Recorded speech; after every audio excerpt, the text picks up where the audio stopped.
no less a person is leading this effort. Our Vice President is also the leader of our party. And so let us welcome Vice President Jackie to speak to you this morning.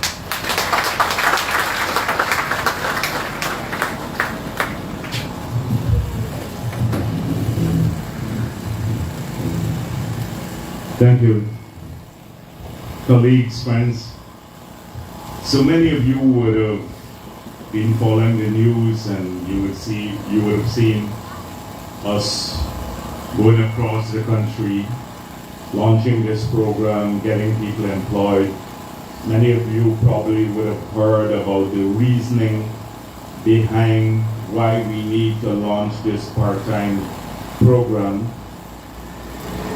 And so today, I'm not going to bore you with all of those details. I'm just pleased that so many of you are here. The last time I came here, we had set aside an allocation for the region. That is about 1,000 jobs in this region. But I was told that they had over 2,000 applications.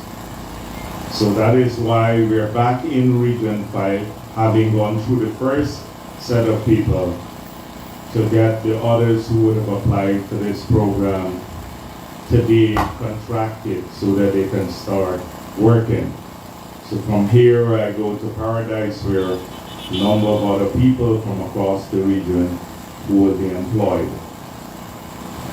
Now, as I said before, you would have heard the justifications for this and why we need in the short term, as we get our economy going, we need to get people employed.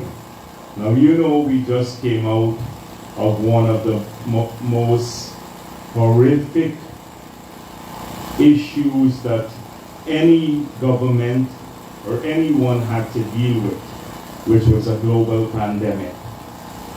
And I made the point yesterday. I was in Portmore and Liverpool in Region 6, and I was saying to them that several generations of people have lived, the born, died without having to face a global pandemic. Now ours was the task. The first day we got into office, the country was shut down, and there was a threat to the lives of our people from COVID. They had no cure for COVID, there was no medicine, there were very few vaccines at that time, no vaccine had been approved at that time, and the world was in a panic. And that was the first thing that the PPP government had to deal with. And in the last 18 months, we have had to attend to this issue with a vigor and dedication that befitted the threat, because the threat was a real one to the lives of Guyana and our people and globally. And you would have seen that millions of people succumbed to this illness abroad. They died. Here in Guyana, we too had many deaths, but we've emerged better than most countries in the world, although we had a nuanced policy of addressing the issue, which was we kept our country open whilst tackling the pandemic, unlike many countries around the world where they just shut down. And even those countries that had shut down, like some in the Caribbean, their death rates are even higher than that of Guyana. But we managed to build up a capability from today, as I've explained before, from 40 tests per day when we got into office, because the country could have only done that. That's all they had capacity to do. Today we can do 5,000 tests per day. We now have a COVID hospital, fully functional ICU unit, skilled level, oxygen, everything there. We managed to store the world and get vaccines when developing countries couldn't procure any. 80% of our adult population is vaccinated. That is one of the reasons why we emerged from the pandemic less affected than many other countries. But it took up a lot of time and resources since the new government took place. we didn't anticipate having to do this. We thought struggling to get back into power to reverse what we saw were policies that would have affected our country significantly in an adverse way by APNU. And so here in Region 5, you know many of the things. When we campaigned, many of you may have gone to those. You would have heard us talking about the debilitating impact on agriculture, that the promises that were made in 2015 to the sugar workers, that they would not close any factory. The PPP was lying about this. As soon as the government came in, 7,000 sugar workers lost their jobs. The rice farmers were told in the Essequibo Coast that they'll get $9,000 a bag for their paddy. First 2 weeks in office, the government said rice is not our business. They put the VAT on pesticides, on fertilizer, on machinery and equipment like tractors, combines, etc. Here in MMA, they increased the land charges as much as from $3,500 to $15,000 per year, the land and water charges for some types of land, and that's per acre.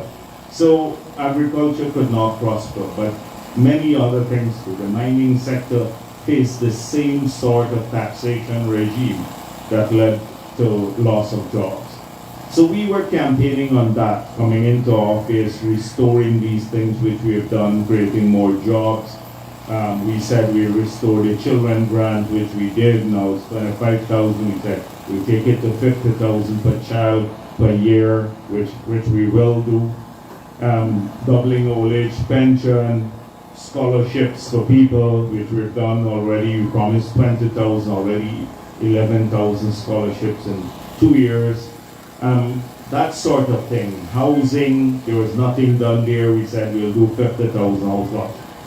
So we didn't anticipate COVID, but we had to deal with it. And we've now emerged from it, and we've been fulfilling all of those promises. You don't see them visibly, but they have changed the entire environment now in which people are investing and creating jobs.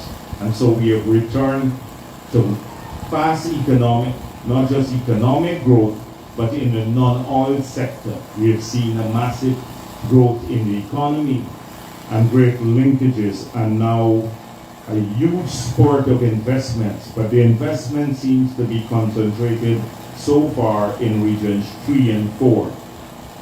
And they're generating thousands of new jobs there, new hotels, 7 new international hotels, whole range of oil and gas investment. So those regions have labor shortages for some types of skill. In the other regions, we still need to find jobs for people because you can't get the investments to flow as yet. And I've outlined a plan of how we will do that over the course of the upcoming years. Right here in Berbice, this region is mainly agricultural based, so it's very hard. But we have now, if you see the president leading directly, we had leadership in CARICOM.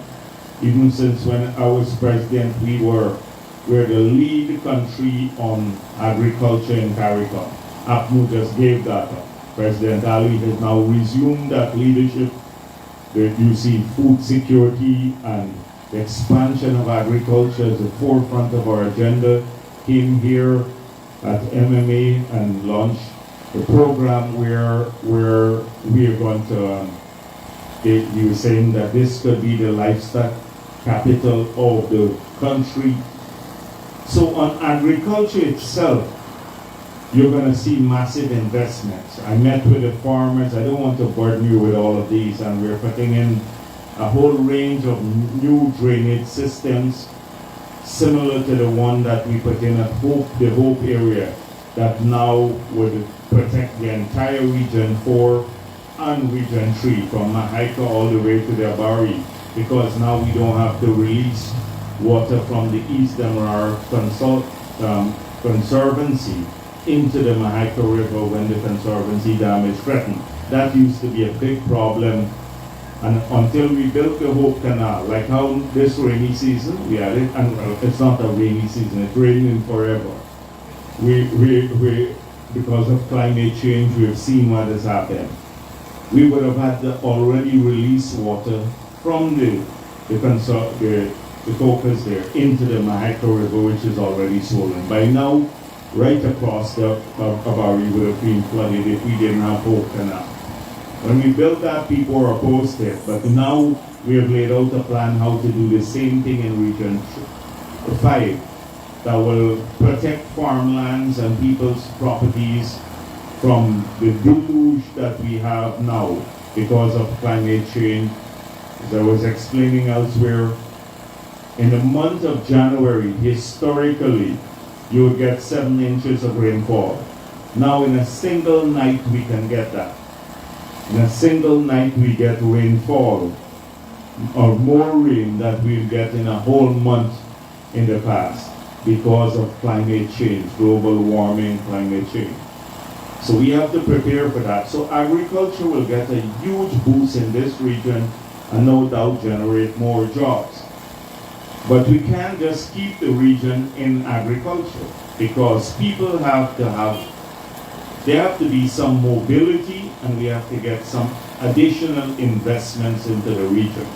So what is our thinking? How would we change that? Because not everyone wants to work in agriculture. So the key way of doing this is to create new growth poles. And the enormous activities you see around Damar now, where we are now building a massive power plant at Wales. We're bringing in the gas pipeline that would by 2024 produce twice as much, maybe nearly 3 times as much power than we generate now from GPL, and will allow us to cut the price by 50% by 2024 to everyone. And allow us to start exporting cooking gas, which we import now. By 2024, all of that will be done. We're working on that project. And then offshore of Reed and Hoop, massive new investment in reclaiming land. That's driving investments in those 2 regions. What is happening at the mouth of the river and to service the oil and gas industry. So we are trying to shift some of that momentum to the Berbice River. We've always been trying to build a deep water port here, but it's very hard because connecting it with Brazil will make the port very feasible. So they can export through the deep water harbor here, which would save places like Roraima State in Brazil a long journey around. They're landlocked, and it's shorter for them to get to the Atlantic with their goods through Guyana than to go through Brazil. So getting goods into Brazil, the northern states, and out of the northern states in Brazil represents an opportunity for us. And that is why we want to build this deep water harbor here, but also to use it to service some of the oil and gas efforts. Once that happens, it's thousands of new jobs here. And the same energy you will see that in Georgetown. So to kick this process along, we've started moving on that too. We've taken the whole Palmyra area from Gaisupo and we've laid it out into what we term a growth pole. Like when we built this stadium on the East Bank, we built it just across the bridge from Region 3. Now Region 3 and 4, they have about 60% of our population live in these 2 regions. So we're now building a stadium just across at Palmyra here that would be similar to the stadium we have at Providence, a big stadium. It could be used for cricket, football, everything else. And around there you're going to have a number of hotels being built. Already we have commitment to 2 hotels, shopping mall, etc. We believe if that gets going, which will start before the end of the year, like what's happening at Providence now, you have thousands of new jobs being generated just here across the river. And eventually this bridge would have to give way to a bridge like the one we're building across the Demerara River now, which is a high-rise bridge that doesn't need to be open, 4 lanes. This bridge will have to go on a bridge of that nature. so you can travel any hour. Eventually that will happen. We're widening the road in Region 6 and a number of things. So I don't want to go through all of those initiatives, but just to say to you that these jobs here are not temporary jobs. The opposition been trying to do that. They're saying, oh, people are not qualified. We said, we don't want to have any qualification to work in Guyana. Once you're Guyanese, that's good enough for us. Then they said we're paying people too much. The public servants are getting $70,000 a month for a whole month's work. We're giving $40,000 for 10 days' work. We ignored that too because it's not totally accurate. They're not going to support anything positive. And so we have never, it's not arrogance on the part of the PPP because we're clear where we want to go. We know what we want to achieve for our country and all of our people.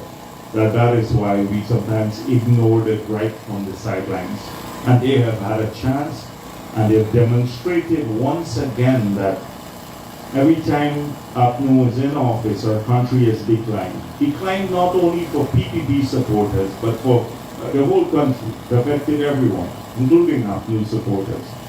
So we're not paying too much attention to that. Our people are working. When I went to Linden and launched this program, they told the people in Linden, oh, it will never happen, it's just a wild promise. When we went back and applied and hired 1,000 persons there, they found another excuse. Oh, we don't want temporary jobs, we want full-time jobs. But when you're in office, they couldn't even give the people there a single job. So you'd always have that sort of thing. And this program is not, as we said before, it's not free money. You have to work for 10 days. I hope you give your very best wherever you're placed. You want to place you closer to home, and you can serve in your community as far as possible. Whether you help out at a police station or a school or in a health clinic or some other government office, that you would be placed. But you have to give your very best. We hope that all of you will also, or if not all, most of you will take the other opportunities that are available to you seriously. Please apply for scholarships through the Gold program. We've made this promise in opposition for 20,000, but wherever we have gone, from Essequibo to Linden to Berbice yesterday, Region 6, I said if we have 50,000 people, we'll pay for their scholarship, every one of them, any of you who apply. Once you get, and there you can get into the programs, because even if you have not completed a secondary school education, there's a remedial program that we've now launched that would allow you, once you complete that program, to access a technical level or a tertiary level sort of training. So I hope that you don't see these jobs, that you utilize the part-time job to maybe supplement the income, but also use this to develop yourself and an opportunity to study too. That's one way. Because where the country is going and where we're taking it would require more skilled people, more technically qualified people. And that is why we want all of our people to study, to have a better quality education. The government will support that. So these are important things. And if we have more educated people too, sometimes too often, and I hope you don't fall into this trap, everything people read or see on the social media, they start believing. And that's the worst thing that could happen in a country. Because you have so many different views. Any loony can go on social media and write or say anything. And that's not the problem. That's a democratic right of any person. Any crazy person can say whatever they want. We're a free country. But you don't have to believe everything. You have to read and judge for yourselves. So today, like you hear a lot of things about the oil and gas sector. We have a lot of money. So when we left Essequibo Coast and also in Linden, the leader of the opposition went with a flyer and said, in Linden, we're giving the people in Berbice free oil and gas money, but we're not giving them. We haven't touched the oil and gas money really yet, as yet. And it's not a lot of money. But this is the mixed messages they're giving. Then when you couldn't get traction on that, they come up with something that is so ridiculous that any sane person would not even give it any notice. However, people, because it has a resonance in social media, people say it to me wherever I've gone, oh, why not give everybody the $1 million a year from the oil and gas money? So we say, APNU couldn't afford $10,000 to keep the grant to our children a year. They said we couldn't afford it and took it away. Now they want out of government, they want you to get $1 million a year from the oil and gas money. But if you take $1 million and multiply it by 800,000, that's about 5,000 US multiplied by 800,000. That gives you $4 billion US. We're collecting $350 million a year from the oil and gas sector now. But you should give out nearly 12 times more than you collect. So it's nonsensical, but people pay attention because they don't go through the numbers. This is something we must avoid as a country. Countries that have been prone to do this sort of thing. My coffee this morning, I need to keep going. So countries that have been prone to this sort of thing have suffered dire consequences. Look at Venezuela. Venezuela used to produce 3 million barrels of oil per day. We're now 300,000 barrels. They're 3 million barrels, and now they don't have food. People are fleeing Venezuela. And you've seen this example around the world. People think if you get some money from oil and gas, you can splurge at the beginning. And then what happens when the prices fall? You destroy the agricultural sector because you have something called Dutch disease, a concentration, change in relative prices. And so that happens. That is around the world. Trinidad and Tobago is suffering the same consequences today. So we have to, at any cost, avoid this populist approach to managing an economy. And the PPP has had a track record of careful management in very difficult circumstances. When Dr. Jagan came into office, at that time was at the Ministry of Finance. And we couldn't find money to even pay our debts as a country because we are using more than 100% of revenue to service debt. Couldn't find. Imagine if you're borrowing to pay debts, how bad we were. And we have taken that country today. We are one of the lowest debt figures in the world, and this happened before oil and gas. And we're using about 6% of revenue, down from 153% to pay external debts. And that is because we saved and we invested. We saved, we invested, and we paid off the debt, and we brought this country to a state where we were one of the fastest growing economies in this part of the world without us discovering oil. And now with oil, we have a chance to achieve what we want faster, but we still have to work very hard.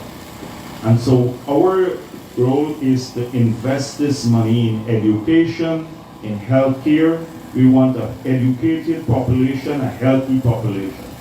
A stone throw away from here, you're going to have a hospital being built starting before the end of the year.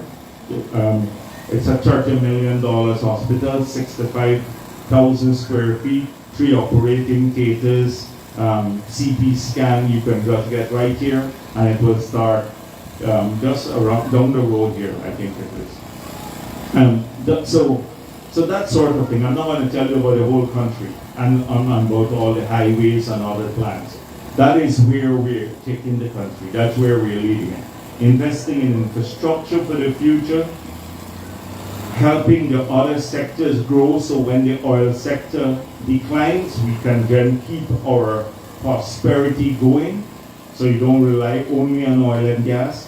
Education, healthcare, saving some of the money for the future. And that's all outlined in our manifesto.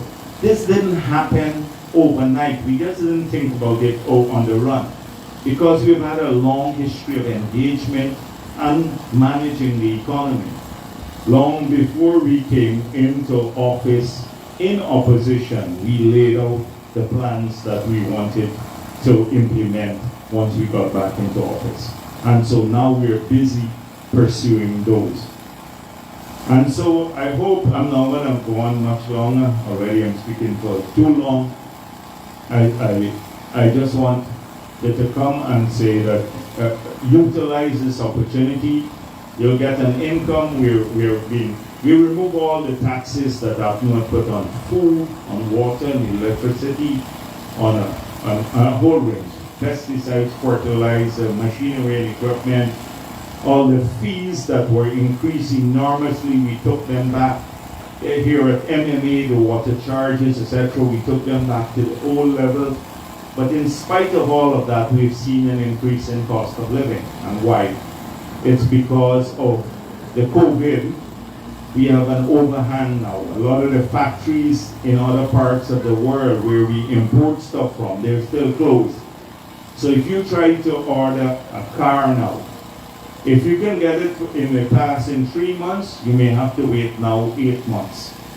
And some people have containers since January that are stuck in Jamaica because of the supply chain disruption. The price of freight moving a container from, say, China to Guyana has moved from $3,500 US to about $20,000 US. So just imagine when that gets passed on into the goods price. Some countries have banned the export of cooking oil. Malaysia, Indonesia. Now there's a shortage globally. You see the prices here is more than double in Guyana. So the war in Ukraine has caused gas prices to move, crude oil prices from $28 a barrel in 2015, it's now $120 a barrel. We removed the taxes, but still it has caused a major increase. So until now, a lot of the factories have started working back because people are coming out of COVID. So hopefully that situation over the course of time fixes itself back, that you get more production and then the prices can come down back and stuff like that. But it's a difficult period. So although the COVID has left us many, it hasn't left us. A lot of people still catching COVID, but it's not so fearsome now catching it because we can manage it. But we still have the consequences of COVID very much with us in terms of higher cost of living, etc. So we have to keep working through this. That's why we've been trying to help the fishermen, different groups, the people who live in the hinterland, especially although we removed the VAT on hinterland travel and freight, we now are giving them some more assistance because in the hinterland it's even more expensive, the goods and stuff like that. So this hopefully, this income will help you to also supplement some of the family income. And as I said before, I hope that you make full use of it. But we're pleased that so many of you are here today. Thank you.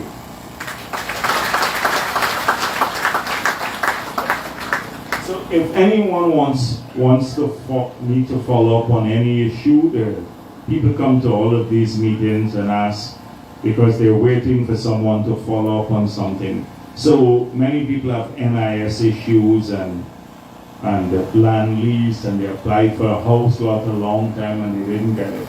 All we need from you, because I can't solve it here, and there are thousands of people. So my staff is here, and just Steve is at the back, and You give them your name and number, and we have a unit at the office of the president that will call you to find out what the issue is, and then we'll try to help as much as possible. So if any of you want me to follow up on any matter that you have of a personal nature, including roads, because we're now fixing a lot of roads.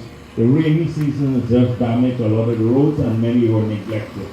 So if you have like infrastructure of that nature, so please give me a name and number, and later we can call you and follow up on this. So he's at the back. And you should help him too, yeah. The REO will help him. Okay, thank you.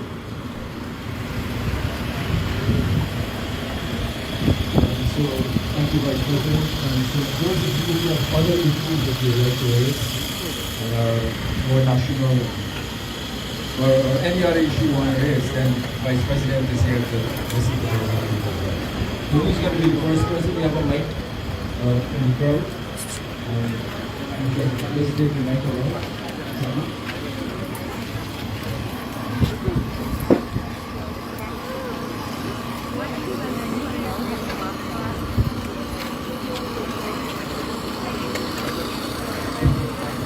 Yeah. Good morning, everybody, especially members of the table and Jagdeo.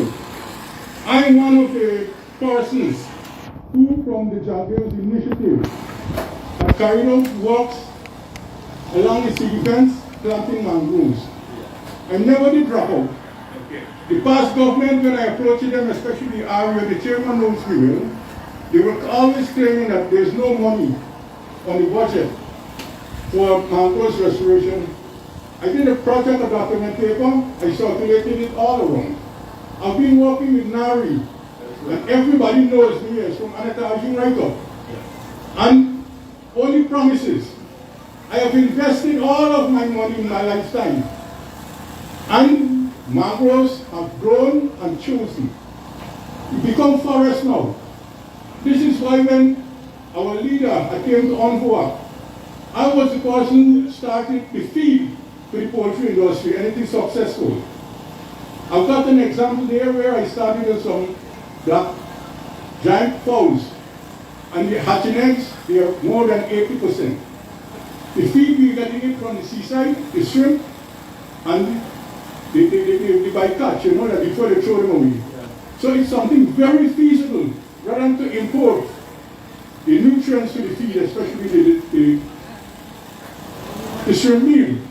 We can, ingredients can be made on that issue, and I'm so pleased that you've stuck with the program, because this is important. Yeah. Mangrove restoration. That's right. It's helped us a lot. Since we launched those programs, now we've seen a regrowth along the coast. Right. So that's really good. On the chicken, when you use the shrimp, does it change the taste of the chicken? Yes, it is. I have the examples right now. No, because they told me if you put too much shrimp in the bycatch, right, and all of that into the feed, that it changes the taste of the chicken. The taste of the chicken right now is better than the ones using the fertilizer. This is fully organic. Oh, okay, all right. So you don't want a chicken tasting like shrimp. Unless, right? No. Right? You don't understand what I'm saying, because they were saying one time if you put too much of the shrimp meal in it, right? Yeah. It could change the taste. Okay, you know what I've done? Okay. I've milled some of the mangrove seeds in the same corn and soya bean. And that is something very, very nutritious for the nutrients of the cow. Yeah. Especially the blackberry sheep. I've been telling the president at Envoy when he launched it. Yeah. I did about like near 1,000 acres. I started with 80 acres of nursery, shining them like a shining paddy. I did challenge Mr. Holnard, and he said, Mike, it's a nice venture, but it can be risky. I went through with it. I didn't stop. I took all my money that I had from a mortgage at number 8. Lands that I bought from John Barton and Alexander. And Mr. Barton told me, Mr. Mike, it's a high risk you're taking. But I always get the hope that one day money gonna come about and I'll be rewarded. I trained a lot of young people, even at UG, with Mr. Boville, when he launched that mangrove restoration project, along with Anita June and Chintamani and everything. But money wasn't there. Mr. Chairman always tell me, Mr. Mike, money should be coming for when the budget are set aside. So let us see. We should have another discussion a day. Maybe just drop in and see me. Okay, Right, and we should arrange it. All right, then we can talk a bit more. Okay. Thank you All right. very much. Okay. Good day, Vice President, good day, Minister Nigel. There is an issue from number 2 to number 9 village. For a long time now, there is no proper internet access for youths. Is the quality of the phone calls good? GTMT, they up to number 2 and up to number 9. There is no. Oh, okay. You mean no landline? Yeah. Oh. Minister Nigel shows some vacancies. Okay, from because you Wellington. know these are private companies. Yeah. They're not government companies. So we can only push them a bit. We can't tell them what to do, right? Yeah, because the internet is poor, really Yes. poor. And if we go with the online scholarships, Yeah. we have to have good quality internet. So this is a problem we're faced with. Now, E-Networks has been laying fiber optic cables along, I don't know if along the coast too, in Region 5. Because I know in Essequibo Coast, they didn't have a fiber optic cable, and they laid one across the Essequibo River, and it went all the way to Charity. So now they have enough bandwidth there to do high-speed internet. And so if they started in this region, so this may be another way of getting high-speed internet. Yeah, because I see our comments at number 5, the tower bill, but Okay. I don't know. All right, we'll follow up, we'll find out. Thank Okay? you. All right, you're welcome. Yeah. Good morning. Good morning. The Table of the Excellency, the Honorable Minister, Regional Chairman. My name is Mohammed Bash from number 11 village. I'm here today begging, plead for a little help for my battlefield in number 11, where we have so much wayward youth. I tried my best. I'm the coordinator for the police youth group, where with the commander, with myself, as the child protection officer. So what do you need like there for right now? Right now you got one tiger in that battlefield. You must know the situation with the battlefield. Just to cut it? Cut the battlefield, the pavilion is dilapidated, Okay. terrible thing. The situation there, to work with the youth, this is something that the police should do, and Yeah. myself do it. What we have to do, we're looking right across the country, and I know Ramson might be here today, somewhere today. But the thing is that we can't do everything at once, but we can definitely help to clear the place, keep it clean, so that then in the long run we can raise these things and put in better facilities. But what about this slashing and stuff? Doesn't the region help with this sort of thing? Well, So- I in that battlefield for 1 year. I begged him once they cut the battlefield. The rest of the time he cut around the pavilion, I paid my pocket. Because we normally All right, we're going to make sure that they do that. And then see what it takes to raise the ground too, so that we can get an estimate of that. The reason for that, what I so interested in that battlefield, as I could tell you, I work with it, along with the child protection officer, Mr. Dalu is there, the commander. They would tell you we have, like in that village, we have 2 youths that run away from that village. Young girls, 14 years, with minor knowledge, with experience, and with the help from the police, we could I safely return back to youths to home. Today, when I go into the village office and I'm begging for a little assistance to these people, nothing from the village office, MDC number 11, nothing. Nothing. I'm begging you, please, All right. please. The NDCs are another Thank set you. of issues that we have, but we should assist. Okay, so make sure that you talk to him, take his number, and you deal with it. All right. Okay. All right. Anybody else has any issue they want to raise with Vice President? All right. Well then, thank you very much. I go on to another meeting.